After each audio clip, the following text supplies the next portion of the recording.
నమస్తే, welcome to prime health. ఈరోజు అసలు ఒబెసిటీ అంటే ఏంటి, ఇది ఎవరిలో వస్తుంది, తీసుకోవాల్సిన జాగ్రత్తలు, అలాగే ముఖ్యంగా ట్రీట్మెంట్ గురించి వివరించడానికి లైవ్లో ఉన్నారు డాక్టర్ మస్తాన్ యాదవ్ గారు. 30 years experience in naturopathy physician, CEO హరిత వెల్నెస్ సెంటర్, సదాశివపేట్, తెలంగాణ. ఇంకా ఇదే అంశానికి సంబంధించి ఎలాంటి సందేహాలున్నా స్క్రీన్పై కనిపిస్తున్న నెంబర్స్కి కాల్ చేసి డైరెక్ట్గా డాక్టర్ గారితో మాట్లాడచ్చు. నమస్తే డాక్టర్ గారు. నమస్కారం. అసలు ముందుగా ఒబెసిటీ అంటే ఏంటి? ఒబేసిటీ అనేది ఓవర్ వెయిట్ అమ్మ. అంటే మన శరీరానికి ఉండవలసిన వెయిట్ కన్నా అధికంగా ఉన్నప్పుడు దాన్ని ఒబేసిటీ కింద పరిగణలోకి తీసుకుంటాం. ఒబేసిటీ కన్నా ముందు అసలు ఓవర్ వెయిట్ అనేది ఫస్ట్ వర్డ్ అనమాట. దీన్ని ఎలా క్యాలిక్యులేట్ చేయగలుగుతాము అంటే బాడీ మాస్ ఇండెక్స్తోనే క్యాలిక్యులేట్ చేయగలుగుతాం. అంటే మన body weight by height in metre squares అంటాం. ఓకే. దాన్ని బట్టి మనము 18 పాయింట్ నుంచి 24 పాయింట్ ఉన్న వాటిని ఐడియల్ వెయిట్ అంటాం. వీటిలో మళ్ళీ స్మాల్ ఫ్రేమ్ ఉంటుంది, మీడియం ఫ్రేమ్ ఉంటుంది, లార్జ్ ఫ్రేమ్ ఉంటుంది. ఇవి కాకుండా 24 పాయింట్ నుంచి అప్ టు 30 వరకు ఉండే వాటిని అన్నిటిని ఆ వచ్చిన క్యాలిక్యులేటెడ్ పాయింట్ బట్టి దాన్ని ఓవర్ వెయిట్ అంటాం. ఎప్పుడైతే ఈ 30 నుంచి 35కి ఉంటుందో BMI, that is called obesity. So ఆ ఒబేసిటీని అది కొద్దిగా డేంజర్ బెల్ అనమాట. ఇది కాకుండా ఆ 35 కూడా క్రాస్ అయింది అనుకోండి, that is called morbid obesity. So మన శరీర బరువు అధికంగా ఓవర్ వెయిట్ బరువు పెరగటం వల్ల ఈ BMI రేంజ్ లెవెల్స్ బట్టి ఆ కేటగిరీని మనము డిసైడ్ చేయగలుగుతాం. సో అది ఓవర్ వెయిటా, ఒబేసిటీనా, లేకపోతే మార్బిడ్ ఒబేసిటీనా. సో ఇట్లా దీన్ని పరిగణించవచ్చు అనమాట. దీన్ని మొత్తం సినారియోని కలిపి మనము ఒబేసిటీ కింద మాట్లాడతాం. ఓకే. అంటే ఇప్పుడు ఇది హైట్ని బట్టి ప్రాపర్ వెయిట్ అనేది ఖచ్చితంగా ఉండాలంటారు? ఉండాలి. ఓకే. అంటే ఇది ఆడవారిలో మగవారిలో డిఫరెంట్గా ఉంటుందా? ఇప్పుడు మనకు చాలా వరకు ఆడవారిలోనూ మగవాళ్ళలోనూ చూసుకుంటే, పర్టికులర్గా ఈ సౌత్ ఇండియన్స్ గురించి మనం మాట్లాడుకుంటే, సో ముఖ్యంగా ఈ మజిల్ నేచర్ బట్టి, స్కెలిటల్ స్ట్రక్చర్ బట్టి కొంత వెయిట్లో వేరియేషన్స్ కనిపిస్తూ ఉంటాయి. సో నెక్స్ట్ వాళ్ళ నేచర్ ఆఫ్ వర్క్ బట్టి కూడా ఈ వెయిట్ అనేది బరువు పెరగటం అనేది వేరియేషన్స్ వస్తాయి. సో ముఖ్యంగా మనం స్కెలిటన్ పాయింట్ ఆఫ్ తీసుకుంటే లేడీస్లో పెల్విక్ మసిల్స్, పెల్విక్ బోన్ పెద్దగా ఉండటం వల్ల so trunk line of obesity బాగా ఎక్కువగా కనిపిస్తూ ఉంటుంది. సో ఈజీగా ఒబేసిటీ డెవలప్ అవ్వడానికి కంపారిటివ్ మేల్స్తో పోలిస్తే లేడీస్లో ఎక్కువగా ఉండడానికి అవకాశం ఉంటుంది. దానికి ఒకటేమో బేసిక్గా తీసుకుంటేమో skeleton structure, at the same time second level ఇంకా చాలా కారణాలు ఉన్నాయి. మనం వాటిలో హార్మోనల్ కారణాలు ముఖ్యంగా తీసుకుంటాం. ఈ హార్మోనల్ ఇంబ్యాలెన్సెస్ వల్ల కూడా ముఖ్యంగా ఆడవారిలో ఎక్కువగా ఈ ఒబేసిటీ రావటం అనేది జరుగుతుంది. అది థైరాయిడ్ ప్రాబ్లం కావచ్చు, అలాగే PCOD ప్రాబ్లం కావచ్చు, అలాగే వాళ్ళు సెడెంటరీ లైఫ్ ఒకే దగ్గర కూర్చొని పనిచేయటం వల్ల. సో ఇలా వాళ్ళకి పర్టికులర్గా ఈ పెల్విక్ ఏరియాల్లో ఎక్కువగా వెయిట్ పెరగటం అనేది, తర్వాత ఈటింగ్ హ్యాబిట్స్, మనం ఎక్కువగా కార్బుని ఎక్కువగా కన్జ్యూమ్ చేయటము, దాన్ని ఖర్చు పెట్టలేకపోవటము, ఇవన్నీ కూడా కారణాలతో మన మెటబాలిజం యొక్క రేటు ఎప్పుడైతే తగ్గిపోతుందో ఆటోమేటిక్గా ఈ వెయిట్ అనేది పెరిగిపోతూ వస్తుంది. వాటిలో ముఖ్యంగా థైరాయిడ్లో మెటబాలికం రేటు చాలా తక్కువ ఉంటుంది. అలాగే మీరు ఈ PCODలో కూడా పాలిసిస్టిక్ ఓవరీ ప్రాబ్లమ్స్ అంటాము, polycystic ovary diseases or syndrome. So ఇలాంటి కండిషన్లో కూడా ఈ మెటబాలిక్ రేటు చాలా తక్కువగా ఉంటుంది. ఎవరిలో అయితే ఈ మెటబాలిక్ రేటు తక్కువగా ఉంటుందో, అది మేల్ కావచ్చు, ఫిమేల్ కావచ్చు. మేల్లో పర్టికులర్గా థైరాయిడ్ ప్రాబ్లమ్స్ వస్తాయి, PCOD ఛాన్స్ మేల్లో ఉండదు. కాకపోతే థైరాయిడ్ ప్రాబ్లం వల్ల కూడా జెంట్స్లో కూడా వెయిట్ పెరగడానికి అవకాశం ఉంటుంది. జెంట్స్లో వెయిట్ పెరగడానికి మేల్లో ముఖ్య కారణాలు సెడెంటరీ లైఫ్ ఎక్కువగా ఉంటుంది, ఓవర్ ఈటింగ్ ఎక్కువగా ఉంటుంది, సో ఓవర్ బూజింగ్ అంటే ఎక్కువ ఆల్కహాల్ కన్జ్యూమ్ చేయటం వల్ల కూడా వెయిట్ పుటాన్ అవుతూ ఉంటారు. సో ఇలాంటి సమస్యలతో జెంట్స్లో పెరుగుతుంది. లేడీస్లో పర్టికులర్గా హార్మోనల్ ఇంబ్యాలెన్సెస్ ఎక్కువగా అవటం వల్ల ఈ మెటబాలిక్ యాక్టివిటీ, మెటబాలిక్ రేటు బాగా తగ్గిపోయి వాళ్ళు వాటర్ తాగుతున్నా కూడా వెయిట్ పెరగడానికి అవకాశం ఉంటుంది. పర్టికులర్గా లేడీస్లో 18 years దాటిన తర్వాత జరిగే హార్మోనల్ ఇంబ్యాలెన్సెస్, అలాగే థైరాయిడ్ కావచ్చు, ఈ PCODs కావచ్చు, ఇవి తర్వాత అది కంటిన్యూ అవుతూ తర్వాత డెలివరీ తర్వాత, అది ఫస్ట్ ట్రైమిస్టర్ కావచ్చు, ఫస్ట్ డెలివరీ కావచ్చు, సెకండ్ డెలివరీలో ఇంకా ఎక్కువగా ఉంటుంది ఛాన్స్. అలాగే ఈ పోస్ట్ నెటల్ కేర్ మేనేజ్మెంట్ సరిగా లేకపోతే, అది రివర్స్ రాలేకపోతే అది కంటిన్యూ అయిపోతూ ఉంటుంది. ఆ గెస్టేషన్లో వచ్చిన ఈ ప్రాబ్లమ్స్ ఏదైతే ఉన్నాయో, థైరాయిడ్ కావచ్చు, డయాబెటీస్ కావచ్చు, ఇవన్నీ కూడా అవి కంటిన్యూ అవుతాయి. ఇదొక పీరియడ్ తీసుకుంటే నెక్స్ట్ లెవెల్ ఆఫ్ వచ్చి మోనోపాజ్. ఈ మోనోపాజ్ లెవెల్లో ఈ మెటబాలిక్ ఈస్ట్రోజన్ లెవెల్స్ బాగా డ్రాప్ అవటం వల్ల, ఈ మెటబాలిజం బాగా తగ్గిపోవటం వల్ల, ఈ మెటబాలిక్ రేట్ అంటాం దీన్ని, ఎప్పుడైతే తగ్గిపోతుందో మనకు ఈ వెయిట్ స్లోగా అసలు ఊహించిన విధంగా పెరిగిపోతూ ఉంటాం అనమాట. ఈ జెంట్స్కి లేడీస్కి తీసుకుంటే ఇలాంటి కారణాల్లో వ్యత్యాసము వెయిట్ పెరగడానికి అవకాశం ఉంటుంది. ఓకే, ఇప్పుడు డాక్టర్ గారు కొన్ని పీరియడ్స్ చెప్పారు లేదా స్టేజెస్ చెప్పారు, ఆఫ్టర్ డెలివరీ కానీ మెనోపాజ్ కానీ. సో ఈ స్టేజెస్లో ఎలాంటి కేర్ తీసుకోవాలంటారు? సో ఎప్పుడైతే మన బాడీ వెయిట్ పెరగటం మొదలవుతుందో ఫస్ట్ దాన్ని ఐడెంటిఫై చేయాలి. ఓకే, ఎందుకు పెరుగుతుంది? మనం తీసుకునే ఆహారంలో ఏమన్నా లోపం ఉందా, లేకపోతే మనకి ఏమన్నా హార్మోనల్ ఇబ్బంది ఉందా, లేకపోతే ఏదన్నా హెల్త్ ప్రాబ్లం ఉందా? ఈ ప్రాపర్ గైడ్ లైన్స్ని మనం అర్థం చేసుకోవాలి. ఇది చేసుకున్న తర్వాత ట్రీట్మెంట్ విధానంలో మనం తీసుకునే జాగ్రత్త, దేనివల్ల ఈ ఇబ్బంది వస్తుందో దాన్ని కానీ మనం కరెక్ట్గా సరి చేసుకోగలిగితే మనం వెయిట్ పెరగటం అనేది ఆటోమేటిక్గా కంట్రోల్ చేసుకోవచ్చు. చాలామందిలో ఎక్కడ కూడాను ఆ రూట్ లెవెల్స్ని ఐడెంటిఫై చేయకుండా వెయిట్ తగ్గడానికి రకరకాల ప్రయత్నాలు, అంటే వెయిట్ పెరగటం తిండి వల్లే కదా, ఆ తిండినే కట్ చేస్తే పోతుంది కదా, ఎక్కువ కార్బోహైడ్రేట్ తినటం వల్లే కదా వెయిట్ పెరుగుతుంది. నువ్వు కార్బోహైడ్రేట్ తింటున్నామా, ఫ్యాట్ తింటున్నామా, ప్రోటీన్ తింటున్నామా అనేది ఇమ్మెటీరియల్. ఇప్పుడు అనేది తినకపోతే కార్బోహైడ్రేట్ డైట్ ఏం రాదు కదా. కార్బోహైడ్రేట్ వల్ల వాటి వల్ల ఉండే బెనిఫిట్స్ వాటికి ఉంటాయి. You are missing that benefits. అందువల్ల కార్బోహైడ్రేట్స్ని మనం దూరంగా పెట్టేయటం వల్ల మనం వెయిట్ తగ్గిపోం. కార్బోహైడ్రేట్ యొక్క మోతాదుని ఎలా కంట్రోల్ చేసుకోవాలో చూడాలా.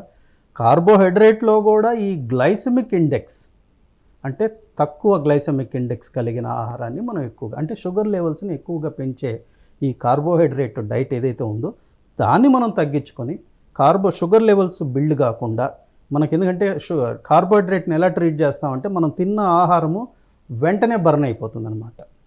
సో అది బర్న్ అయిపోయి షుగర్ కింద కన్వర్ట్, అంటే ఒక పెట్రోల్ ఎంత ఫాస్ట్గా మండుతుందో మనం తీసుకున్న ఆహారం కార్బోహైడ్రేట్ అంత ఫాస్ట్గా షుగర్ కింద కన్వర్ట్ అవుతుంది. సో దాంట్లో స్లోగా కన్వర్ట్ అయ్యే ఆహార పదార్థాలు ఉన్న కార్బోహైడ్రేట్స్ని మనం బ్యాలెన్స్ చేసుకోవాలి. అట్లా కాకుండా మనం ఏం చేస్తామంటే రకరకాల డైట్ల మీద వెళ్ళిపోయి ఆ డైట్నే టార్గెట్ చేసి వెయిట్ తగ్గితే, మళ్ళీ ఆ డైట్ ఎప్పుడైతే డీవేట్ అయ్యి మళ్ళీ రెగ్యులర్ డైట్లోకి వస్తామో ఆటోమేటిక్గా మనం వెయిట్ పెరిగిపోతూ ఉంటాం. ఇక్కడ మనం చాలా కన్ఫ్యూజ్డ్గా ఉంటే దానివల్ల మనకు ఈ షార్ట్ అండ్ ఈ ఫ్లక్చుయేషన్స్ వల్ల మనకు చాలా హెల్త్ ఇష్యూస్ కూడా రావడానికి అవకాశం ఉంటుంది. అందువల్ల ఆహారమే కాకుండా రూట్ లెవెల్ ఏంటి, వెయిట్ పెరగడానికి గల కారణాలు ఏంటి, వాటిని ఐడెంటిఫై చేసుకోవాలి. దానికి తగ్గ ట్రీట్మెంట్ ప్లాన్ కానీ గైడ్ లైన్స్ కానీ మనం అర్థం చేసుకొని ఆ వెయిట్ కూడా వాళ్ళ యొక్క ఇండివిడ్యువల్ బాడీ తత్వాన్ని బట్టి ఎంత ఇంటెన్సివ్గా తగ్గొచ్చు, ఎలా తగ్గొచ్చు, ఎంత గ్యాప్లో ఎంత వెయిట్ తగ్గొచ్చు అనేది మనం ప్రాపర్గా కౌన్సిలింగ్ చేసుకుంటే మనకు ఆ వెయిట్ తగ్గే విధానం కూడా మంచి రిజల్ట్తో బయటికి రావచ్చు అన్నమాట. ఇప్పుడు మీరు ట్రీట్మెంట్ గైడ్ లైన్స్ ఇంపార్టెన్స్ గురించి చెప్పారు. మరి హరిత వెల్నెస్ సెంటర్లో ఎలాంటి చికిత్సా విధానాలు ఉన్నాయి? ఇప్పుడు మాట్లాడింది చాలా ప్రాపర్గా మనం మాట్లాడాం. ఎలా మాట్లాడామంటే హరిత వెల్నెస్లో పేషెంట్ ఎప్పుడైతే మనకు అడ్మిట్ అవుతారో ఫర్ వెయిట్ లాస్ కోసం, ఈ వెయిట్ లాస్ కోసం అడ్మిట్ అయినప్పుడు ఖచ్చితంగా వాళ్ళకున్న, నేను చెప్పినట్టు వాళ్ళు ఎందుకు ఆ వెయిట్ పెరుగుతున్నారు అనే దాని మీద ముఖ్యంగా అంటే ఆహారం ఎక్కువగా తీసుకోవటం వల్ల, తక్కువ పని చేయటం వల్ల పెరుగుతున్నారా, స్ట్రెస్ వల్ల పెరుగుతున్నారు, ఆహారం బాగానే తీసుకుంటున్నారు కంట్రోల్డ్గా, అక్కడ ఏం ప్రాబ్లం లేదు, కానీ స్ట్రెస్ లెవెల్ వల్ల వాళ్ళ మెటబాలిజం బాగా తగ్గిపోతుందా, లేకపోతే స్ట్రెస్ వల్ల ఆహారాన్ని ఎక్కువగా తీసుకుంటున్నారా. ఓకే, సో ఇలాంటివి మినిమం, ఇవన్నీ కూడాను జబ్బుతో కూడినట్టే కాదు, మన లైఫ్ స్టైల్లో వచ్చే చిన్న మార్పుల వల్ల వెయిట్ పుటాన్ అవుతూ వస్తూ ఉంటుంది. అలాగే ఇంకేదన్నా డిసీజ్డ్ ప్రాబ్లం ఉన్నాయి అంటే పర్టికులర్గా ఇప్పుడు హార్మోనల్ ప్రాబ్లమ్స్ ఏమన్నా ఉన్నాయా, థైరాయిడ్, పీసీఓడి, మోనోపాజు, అలాగే ఏదన్నా ఈ మేజర్ ప్రాబ్లమ్స్, ఈ 3 ఎక్కువగా వెయిట్ పుట్టడానికి కారణాలు అవుతాయి. ఇలాంటివి ఏదన్నా ఉన్నాయా, లేకపోతే ఓవర్ మెడికేషన్స్, ఓవర్ స్టెరాయిడ్స్, లేదా ఓవర్ ఆల్కహాల్ యూస్. సో ఇలాంటివి ఏమన్నా వాళ్ళ లైఫ్ స్టైల్లో ఎక్కడైనా ఉన్నాయా, ఉంటే సడన్గా పెరిగారా, లేదా స్లోగా పెరుగుతూ ఒకసారిగా బిల్డ్ అవుతున్నారా, ఫ్యామిలీ హిస్టరీ ఏదన్నా ఒబేసిటీ హిస్టరీ ఉందా. సో ఇలాంటివన్నిటిని కూడా ఒక అనలైజ్ చేసి ఒక కంక్లూడ్ వచ్చిన తర్వాత వాళ్ళకి ఏదనేది మనం డయాగ్నోస్ చేసుకున్న తర్వాత దానికి తగ్గ ట్రీట్మెంట్ని హరిత వెల్నెస్లో పర్టికులర్గా మేము, దిస్ ఇస్ ద ఓన్లీ హరిత wellness, it is the integrated Ayurveda and naturopathy కాంబినేషన్తో పెట్టిన ఫుల్ ప్లెడ్జ్డ్గా ఓకే కాంబినేషన్గా పెట్టిన ఒక 300 బెడెడ్ హాస్పిటల్ అనమాట ఇది. ఈ వెల్నెస్ అనేది ఎప్పుడు కూడాను కొద్దిగా ఈ అర్బన్ ఏరియాల్లో ఉంటే మల్టిపుల్ డిస్టర్బెన్సెస్ ఉంటాయి కాబట్టి పొల్యూషన్ కావచ్చు, ఆన్ అండ్ ఆఫ్ అక్కడ ఉండే కొన్ని కండిషన్స్ కావచ్చు కాంక్రీట్ జంగిల్లో. సో ఇలాంటివన్నిటి లేకుండా ప్రశాంతంగా వాళ్ళకి out of the city, urban ఏరియాకి అవుట్ ఆఫ్ సిటీ కొద్దిగా పొల్యూషన్ లేకుండా, ఈ కాంక్రీట్ జంగిల్ లేకుండా ప్రశాంతంగా, ఎందుకంటే మైండ్ ఎప్పుడు కూడా గ్రీనరీ చూడంగానే ప్రశాంతంగా ఉంటుంది. సో అలాంటి ఏరియాల్లో వాళ్ళకి మంచి ఈ ఆయుర్వేద ట్రీట్మెంట్స్ కానీ అలాగే న్యాచురోపతి ట్రీట్మెంట్, అంటే ఒబేసిటీని తగ్గడానికి బ్రాండ్ నేము నేచర్ క్యూర్. ఆ నేచర్ క్యూర్లో చక్కగా ఆహార విధానంలో కొన్ని మార్పులు తీసుకురావటం, అలాగే చికిత్సా విధానాల్లో కొన్ని మార్పులు తీసుకురావటం, అలాగే ఆయుర్వేదంలో కొన్ని చికిత్సా విధానాలు పంచకర్మ ఉంది, వాటిల్లో కొన్ని మార్పులు తీసుకొని వాళ్ళ బాడీ కాన్స్టెన్సీని బట్టి, అంటే వాళ్ళ బాడీ యొక్క తత్వాన్ని బట్టి ట్రీట్మెంట్ని డిజైన్ చేసుకొని కొల్లేటరల్గా ఏదన్నా ప్రాబ్లం ఉందా. అలాగే ఒబేసిటీ ఒకటే ఉండదు కదా, ఒబేసిటీతో పాటు నడువు నొప్పి ఉండొచ్చు, మెడ నొప్పి ఉండొచ్చు, కాళ్ళు నొప్పులు ఉండొచ్చు, మోకాళ్ళ నొప్పులు ఉండొచ్చు, అలాంటి వాటికి రీహాబిలిటేషన్ ఏదన్నా అవసరం ఉందా. ఇవన్నీ కూడా కొలేటరల్ ఇష్యూస్ని కూడా మనం హ్యాండిల్ చేసుకోవటం వల్ల వాళ్ళల్లో ఉన్న ఫిట్నెస్ లెవెల్స్ని మనం ఇంప్రూవ్ చేయటం అనేది మొదలు పెడతాం. ఎప్పుడైతే ఈ ఫిట్నెస్ వాళ్ళల్లో ఇంప్రూవ్ అవుతుందో వాళ్ళు ఫర్దర్గా కూడా దాన్ని ప్రొటెక్ట్ చేసుకొని వెయిట్ పుటాన్ అవ్వకుండా ఉండడానికి కూడా అవకాశం ఎక్కువగా ఉంటుంది. సో హరిత వెల్నెస్లో క్షుణ్ణంగా రూట్ లెవెల్ నుంచి మనము ఈ ఒబేసిటీకి సంబంధించింది పర్టికులర్గా ఈ కోణంలో నేను ఇప్పుడు చెప్పిన మాట్లాడిన భాష ఏదైతే ఉందో ఈ విధంగా వాళ్ళని అనలైజ్ చేసుకొని మంచి ట్రీట్మెంట్ వాళ్ళకి ఇవ్వడానికి ఒక మంచి ప్లాట్ఫామ్ని క్రియేట్ చేసి ఆ రిజల్ట్ ఇవ్వటమే కాకుండా దాని మెయింటెనెన్స్. ఎప్పుడు కూడా ఆయుర్వేద న్యాచురోపతి హాస్పిటల్లో చిన్న ప్రాబ్లం ఎలా ఉంటుందంటే ఆడున్నంత వరకు తగ్గుతారు, మళ్ళీ ఒకసారి డిశ్చార్జ్ వెళ్ళిపోయిన తర్వాత వాళ్ళు మళ్ళీ ఆడున్నప్పుడు ఒక 10 కేజీలు తగ్గాము, 15 కేజీలు తగ్గాము అంటారు, మళ్ళీ డిశ్చార్జ్ అయిపోయి వెళ్ళిన తర్వాత మళ్ళీ పుటాన్ అయ్యామంటారు. ఎక్కడ జరుగుతుంది మిస్టేక్? సో ఆ మిస్టేక్ని ఎలా మనం ఐడెంటిఫై చేయాలి? సో అలా చేయాలి అన్నప్పుడు పేషెంట్ యొక్క రెగ్యులర్ లైఫ్ స్టైల్ని వాళ్ళు ఇంటికి వెళ్ళినా కూడా దీన్ని ఫాలోఅప్ చేసుకోవచ్చు అనే సిస్టమ్ని ఇక్కడి నుంచి అలవాటు చేస్తాం. ఒక రిజిడ్ కన్స్ట్రక్టివ్ లైఫ్ స్టైల్ని అలవాటు చేయకుండా ఒక ప్యారలల్గా వాళ్ళకి రెగ్యులర్ లైఫ్, అందుకే ఈ డేటా అంతా ఎందుకు తీసుకుంటామంటే ఈ డైట్ని కానీ ట్రీట్మెంట్ అప్రోచెస్ని కానీ ఎవరి మీద ఆధారపడకుండా ఒక ట్రైనింగ్ ప్రోగ్రామ్ లాగా వాళ్ళని ట్రైన్ చేస్తే ఆటోమేటిక్గా ఆ బాడీకి ఉన్న బయోఫీడ్బ్యాక్ మెకానిజం అంటాం, అంటే బాడీ ఒక సిస్టమ్ని అలవాటు చేసుకుంటే అది కంటిన్యూషన్లో చాలా సిస్టమేటిక్గా వెళ్తుంది. దాన్ని అలవాటు చేయటం వల్ల వాళ్ళకి ఈ వెయిట్ లాస్ అనేది ఆటోమేటిక్గా పర్మనెంట్గా రెగ్యులర్గా హ్యాపీగా తగ్గుతారనమాట. ఇది హరిత వెల్నెస్లో ఉన్న ఇంటిగ్రేటెడ్ అప్రోచ్. ఓకే, ఒక కాలర్ రెడీగా ఉన్నారు, సాయిరామ్ కృష్ణ హైదరాబాద్ నుంచి. సాయిరామ్ కృష్ణ గారు మాట్లాడండి. హలో సాయిరామ్ కృష్ణ గారు, ముందుగా మీరు టీవీని మ్యూట్ లో పెట్టి మాట్లాడండి. నమస్కారం డాక్టర్. నమస్కారం అమ్మా. ఏంటి మా బాబు చెప్పమ్మా. మేడం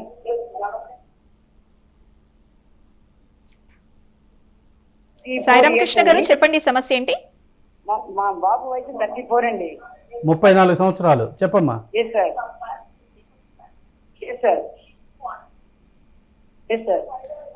సాయిరామ్ కృష్ణ గారు, టీవీని మ్యూట్ లో పెట్టండి, టీవీలో మ్యూట్ లో పెట్టి మాట్లాడాలి.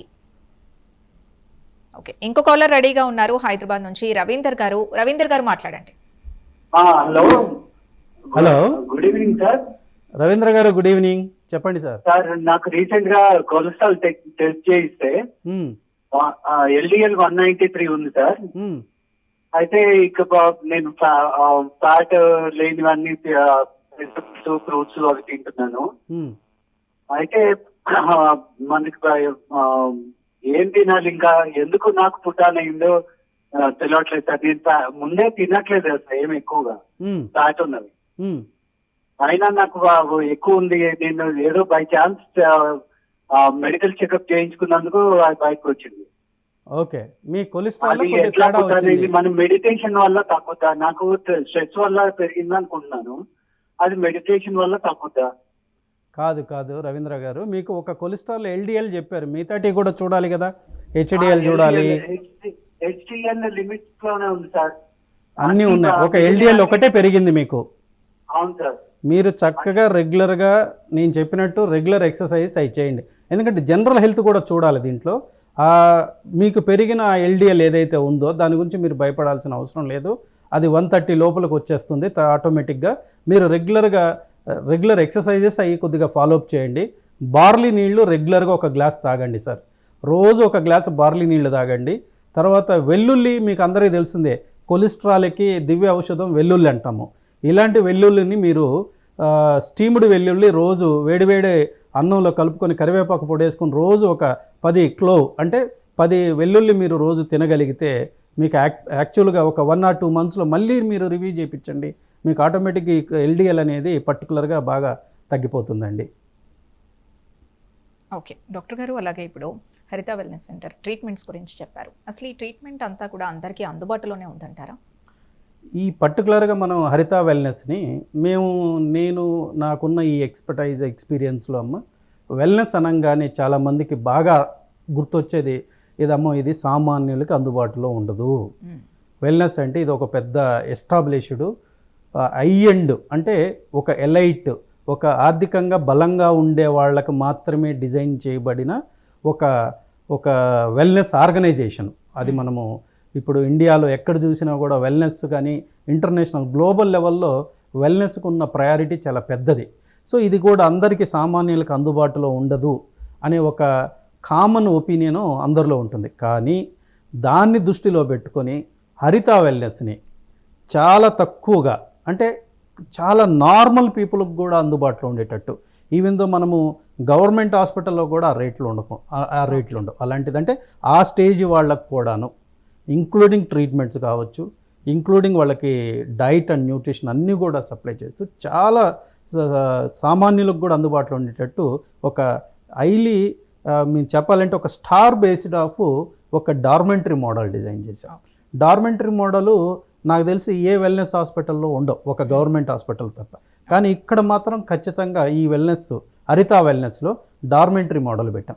ఎందుకు పెట్టామంటే చాలామంది రూముల్లో కొంతమంది ఒక్కోసారి కంఫర్ట్ ఉంటారు, కొంతమంది కంఫర్ట్ ఉండరు. ఇద్దరికి అదే రూమ్స్ కూడా టిన్ షేరింగ్ పెట్టాం. కానీ డార్మెంటరీలో చాలామంది అందరితో కలిసి చాలా వాళ్ళ ఇంటరాక్షన్ కావచ్చు, వాళ్ళందరితో మింగిల్ అయ్యి చాలా హ్యాపీగా ఉండేది కొంతమందికి ఇష్టం ఉంటుంది, లోన్లీనెస్ ఉండదు. అలాంటి వాళ్ళ కోసం ఇలాంటి మనం వెల్నెస్లో ఒక డార్మెంటరీ సిస్టమ్ చేయాలి అని ఒక డార్మెంటరీ మోడల్ పెట్టాం. అది బేసిక్. తర్వాత ఒక సూపర్ డీలక్స్ రూమ్ని ఒక ఇద్దరి కోసం అంటే ట్విన్ షేరింగ్ కోసం కొన్ని రూములు, అదొక 10-15 రూములు డిజైన్ చేసాం. అది కాకుండా కాటేజెస్ ఎక్కువగా డిజైన్ చేసాం.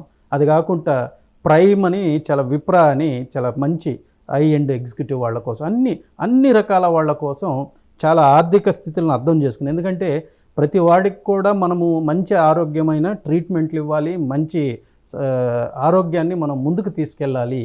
వాళ్ళకి న్యాచురల్గా ఇలాంటి ఎన్సిడి నాన్ కమ్యూనికబుల్ డిసీజెస్ని మనం మ్యాక్సిమం తగ్గించాలి. సో అలాంటి వాటికి మనం మంచి మందులు లేకుండా పూర్తిగా సంపూర్ణంగా వాళ్ళకి మంచి ఆరోగ్యవంతులుగా చేయాలనే దృక్పథంతో మనం హరిత వెల్నెస్ని ఈ సదాశివపేటలో దాదాపు 380 ఎకరాల్లో పర్టికులర్గా 50 ఎకరాలు ఈ హరిత వెల్నెస్ హాస్పిటల్ని పెట్టడం జరిగింది.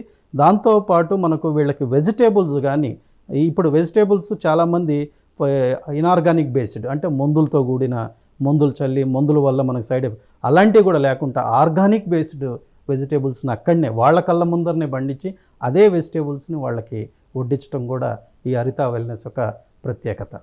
ఓకే, ఇంకో కాలర్ రెడీగా ఉన్నారు. సాయి రామకృష్ణ హైదరాబాద్ నుంచి. సాయి రామకృష్ణ గారు మాట్లాడండి. సార్ నమస్కారం డాక్టర్ గారు. నమస్కారం అండి సాయి రామకృష్ణ గారు, చెప్పండి. వయసు 34 years అండి. ఏజ్ ఏమో వెయిట్ చూస్తే 120 దాకా ఉన్నట్టు సార్. 150 ఉన్నారండి. 115. ఓకే. ఏజ్ 34 అండి. కొంచెం వాడు ఏం చేయాలి అర్థం కాదు. బాబు ఎక్కువగా కొంచెం ఫుడ్ కూడా కొంచెం ఎక్కువగానే తీసుకుంటాడు. హైట్ ఎంత ఉన్నారు? 34 అండి. హైట్ 6.2. 6.2 ఉన్నారు. 6.2 అండి. అర్థమైంది. వెయిట్ 115 ఉన్నారు. Yes sir. మీరు ఉండాల్సిన హైట్కి, మీ హైట్కి ఎంత ఉండాలి, వెయిట్ ఎంత ఉండాలి ఐడియా ఉందండి? No sir.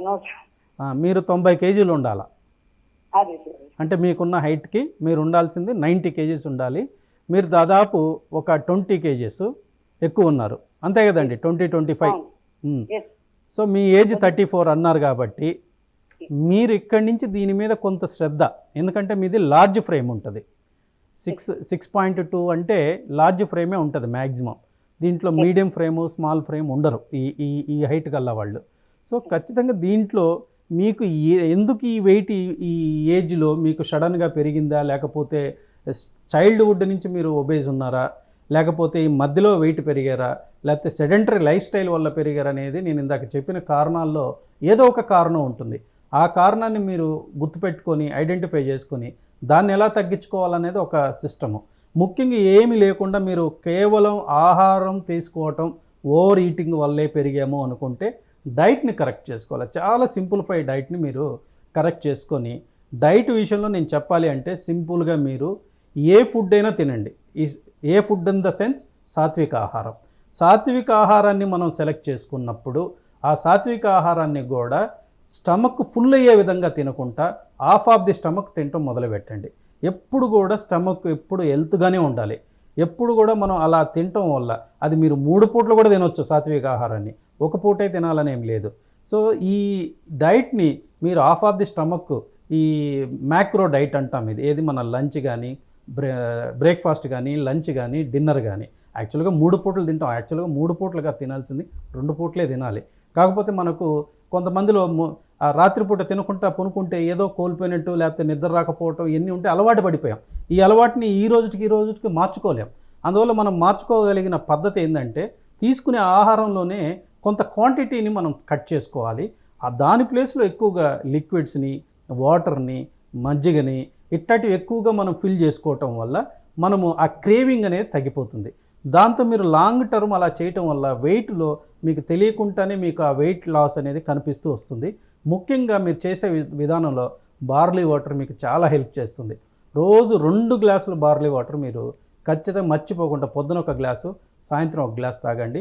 అలాంగ్ విత్ ఈ డైట్తో కూడా మంచి ఎక్సర్సైజ్ విధానాన్ని కూడా మీరు ఎంచుకోండి. ఏ ఎక్సర్సైజ్ చేయటం మీకు చేతగానప్పుడు ఖచ్చితంగా మీరు 34 సంవత్సరాలు ఉన్నారు కాబట్టి వాకింగ్ చేయటం మాత్రం మర్చిపోకుండా చేయండి. ఇలా చేయటం వల్ల మీలో ఎంతో కొంత ఆ వెయిట్ లాస్ కనిపిస్తూ ఉంటుంది. అది మీకు బాగా ఉపయోగపడుతుంది. ఓకే డాక్టర్ గారు, ఇప్పుడు అసలు ఒబేసిటీ రావడానికి ఒక ఇంప్రాపర్ డైట్ కూడా ఒక ప్రధాన కారణం కాబట్టి అసలు హరిత వెల్నెస్ సెంటర్లో మీరిచ్చే ఆహార నియమాలు ఎలా ఉంటాయి? ఎస్, హరిత వెల్నెస్లో ఇందాక నేను చెప్పినట్టు వెల్నెస్కి ఒక కొత్త పదాన్ని, కొత్త అర్థాన్ని తీసుకురావాలని. సో డైట్ని ఇప్పుడు నేచర్ క్యూర్ ఆయుర్వేద అంటే ఒక సాత్విక ఆహారాన్ని ఎక్కువగా మేము ఇష్టపడతాం. సాత్విక ఆహారంతో ఉండే బెనిఫిట్స్ అది వివరించలేనిది. ఎందుకంటే మన హ్యూమన్ బీయింగ్కి హైలీ హెల్త్ ప్రొటెక్టెడ్ ఆహార విధానము సాత్విక ఆహారం. అంటే మనకు ఎసిడిటీ రాదు, ఇండైజెషన్ రాదు, హైలీ ఎనర్జీ ఉంటుంది, హైలీ ప్రొటెక్టివ్గా ఉంటుంది, ఈజీగా అసిమిలేట్ అవుతుంది, తిన్నది బాగా అరుగుతుంది, సో ఈజీగా ఎలిమినేట్ అవుతుంది. So this is the highly protective diet వచ్చి సాత్విక ఆహారం. కానీ మనకున్న ఈ జీవన విధానంలో సాత్విక ఆహారంతో పాటు చాలామందిలో ఇప్పుడు ఇండియన్స్ చూసుకుంటే చాలామంది ప్రోటీన్ లాస్ చాలా తక్కువగా ఉంటుంది. ప్రోటీన్ అనేది చాలా ప్రాబ్లం అయిపోయింది. ఎప్పుడైతే తక్కువ అవుతుందో వాళ్ళలో ఇమ్యూనిటీ లెవెల్స్ కూడా బాగా తగ్గుతూ ఉన్నాయి. So already existed non vegetarian వాళ్ళని ఒక్కసారిగా వెజిటేరియన్లో కన్వర్ట్ చేయడం అనేది కొద్దిగా ఛాలెంజ్తో కూడిన విధానం. సో అలాంటి వాళ్ళని మనం ఏ విధంగా డిజైన్ చేయొచ్చు, వాళ్ళ ఏజ్ పరంగా మనము ఎప్పుడు వరకు దాన్ని కంటిన్యూ చేసి స్లోగా దాన్ని కొద్ది తగ్గించుకుంటూ చేయటం అనేది ఇంకో పద్ధతి. ఆ బేసిస్లో కూడా మనము ఈ ప్రోటీన్ బేస్డ్ డైట్ అనేది కీటో డైట్ను కూడా ఇక్కడ మనము ఎస్టాబ్లిష్ చేయడం జరిగింది. ఆ కీటో డైట్లో వెజిటేరియన్ కీటో డైట్ ఉంటుంది, నాన్ వెజిటేరియన్ కీటో డైట్ ఉంటుంది. ఈ కీటో డైట్ ఇచ్చేటప్పుడు ఖచ్చితంగా 0 కార్బ్ ఉంటుంది. సో అలా కాకుండా దీంతో పాటు ఈ కీటో డైట్తో పాటు లో గ్లైసెమిక్ ఇండెక్స్ డైట్ను కూడా దీంట్లో మిక్స్ చేస్తాం. సో దానివల్ల వాళ్ళకి ఏంటంటే ఎక్కడ కూడా ఇంబ్యాలెన్స్ ఉండదు, బ్యాలెన్స్డ్గా వెళ్తూ ఉంటుంది. సో ఇదొకటి. మనం వాళ్ళని సాత్విక ఆహారానికి అలవాటు చేసుకుంటూ వెళ్ళామంటే వాళ్ళు అది లైఫ్ లాంగ్ వాళ్ళు చేయలేరు. మళ్ళీ ఎక్కడో దగ్గర మళ్ళీ నాన్ వెజ్ తినేస్తారు, నాన్ వెజిటేరియన్స్. దానివల్ల డైజెస్టివ్ సిస్టమ్ ఒక్కసారిగా అప్సెట్ అయిపోయి ఎసిడిటీ రావటము, ఇండైజెషన్ రావటము, తేపు హైపర్ ఎసిడిటీ రావటము, ఇలాంటి ప్రాబ్లమ్స్తో ఈ డైజెస్టివ్ సిస్టమ్ మీద వాళ్ళు ఇబ్బంది పడుతూ ఉంటారు. అలాంటి వాళ్ళకి ఈ ఫెసిలిటీ కీటో ఎక్కడ ఏ నేచర్ క్యూర్ ఏ ఆయుర్వేద సెంటర్లో ఇలాంటి ఫెసిలిటీ ఉండదు. ఒక హరిత వెల్నెస్లో మేము తీసుకురావటం జరిగింది. ఏంటంటే కాంబినేషన్ ఆఫ్ కీటో అండ్ లో గ్లైసెమిక్ ఇండెక్స్ డైట్ని మిక్స్ చేసి వాళ్ళకి ఇవ్వటం, ఇదొక పద్ధతి. ఇది కాకుండా కంప్లీట్గా సాత్విక ఆహారాన్ని 100% వాళ్ళ క్లినికల్ కండిషన్ బట్టి ఇవ్వటం అనేది పూర్తిగా జరుగుతుంది. ఇది కాకుండా బ్యూటిఫుల్ ఇంకొక డైట్ సిస్టమ్ వీగన్ డైట్. చాలామంది వీగన్ డైట్ వాళ్ళు ఉంటారు. వీగన్ డైట్ ఉండి ఆల్రెడీ వాళ్ళు ఫాలోఅప్ చేస్తున్న వాళ్ళకు వీగన్ డైట్ను కూడా మనము దీంట్లో ప్రమోట్ చేయడం జరిగింది. ఇట్లా డైట్ విషయాల్లో కూడా వాళ్ళ హిస్టరీ ఆఫ్ ది డైట్ని క్యాలిక్యులేట్ చేసుకొని ఆ డైట్ని ఇక్కడ కూడా అలవాటు చేస్తూ క్లినికల్గా దాని మీద వైబిలిటీ తీసుకొని వచ్చి వెయిట్ని తగ్గించడం, ఆ డైటు ఇక్కడ తగ్గిన ఎక్స్పీరియన్స్ ఇక్కడ పొందిన ఈ ట్రైనింగ్ని కూడా వాళ్ళు ఫర్దర్గా కూడా వాళ్ళు కంటిన్యూ చేయటం వల్ల మళ్ళీ వెయిట్ అనేది రికర్ అవ్వకుండా మనం కాపాడడానికి ఈ ఆహార నియమాలు చాలా పూర్తిగా వాళ్ళకి సహకరిస్తాయి. ఓకే, ఫైనల్గా డాక్టర్ గారు, అసలు ఒబేసిటీ రాకుండా ఉండాలంటే ఏం చేయాలంటారు? ఒబేసిటీ రాకుండా ఉండాలి అంటే సింపుల్ విధానం ఏంటంటే బేసిక్గా తీసుకున్న ఆహారంలో ఇందాక ఒక కాలర్ అడిగినప్పుడు తీసుకునే ఆహారంలో ఎప్పుడు కూడా స్టమక్కి 60 to 70% is the highest mark. అంటే మనకు తినాలని ఎంత కోరుకున్నా కూడా అక్కడి వరకు ఆపగలగటం అనేది ఇంపార్టెంట్. ఇంకా ఆహార విధానాల్లో ఇప్పుడు చాలామందికి 12 hours ఫాస్టింగ్, 16 hours ఫాస్టింగ్ వస్తూ ఉన్నాయి. సో ఆ విధానాల్లో చూసుకుంటే యాక్చువల్గా ఈ న్యాచురోపతి సిస్టంలో ఎప్పుడో మనం ఈ సిస్టమ్ గురించి చెప్పాం. ఏకముఖ మహాయోగి, ఏకభుక్త మహాయోగి, ద్విభుక్త మహాభోగి, త్రిభుక్త మహారోగి అన్నాం. సో ఇట్లా ఈ డైట్ విధానాన్ని, మ్యాక్రో డైట్ విధానాన్ని ఎలా మనం మేనేజ్ చేయాలి, మైక్రో లెవెల్ డైట్ని ఎలా మేనేజ్ చేయాలి, సో ఈ లైఫ్ స్టైల్లో ఎక్సర్సైజెస్ని ఎలా మనం ఇన్బిల్ట్ చేసుకోవాలి, వీటినన్నిటిని కూడా మనం ప్రాపర్గా అర్థం చేసుకుని కానీ మెయింటైన్ చేయగలిగితే లాంగ్ టర్ము సో ఖచ్చితంగా వాళ్ళలో వెయిట్ పెరగడానికి అవకాశం ఉండదు. సో మళ్ళీ అది రికర్ కాకుండా కూడా ఉండడానికి అవకాశం ఉంటుంది. ఓకే, థ్యాంక్ యూ డాక్టర్ గారు. అసలు ఒబేసిటీ రావడానికి గల కారణాలు, తీసుకోవాల్సిన జాగ్రత్తలు, అలాగే హరిత వెల్నెస్ సెంటర్లో మీరు ఇచ్చే ట్రీట్మెంట్ అందరికీ ఉపయోగపడాలని మేము కూడా కోరుకుంటున్నాం. విన్నారు కదా, ఇంకా ఒబేసిటీపై ఎలాంటి డౌట్స్ ఉన్నా కూడా, ఒక మంచి ట్రీట్మెంట్ కావాలన్నా కూడా హరిత wellness centre doctor Mastan Yadav గారిని కలవచ్చు. కనిపిస్తున్న కాంటాక్ట్ నెంబర్కి డైరెక్ట్గా కాంటాక్ట్ అవ్వచ్చు. ఇది వాళ్ళ ప్రైమ్ 9 హెల్త్. రేపటి ప్రైమ్ 9 హెల్త్లో మళ్ళీ కలుద్దాం. Keep watching prime 9.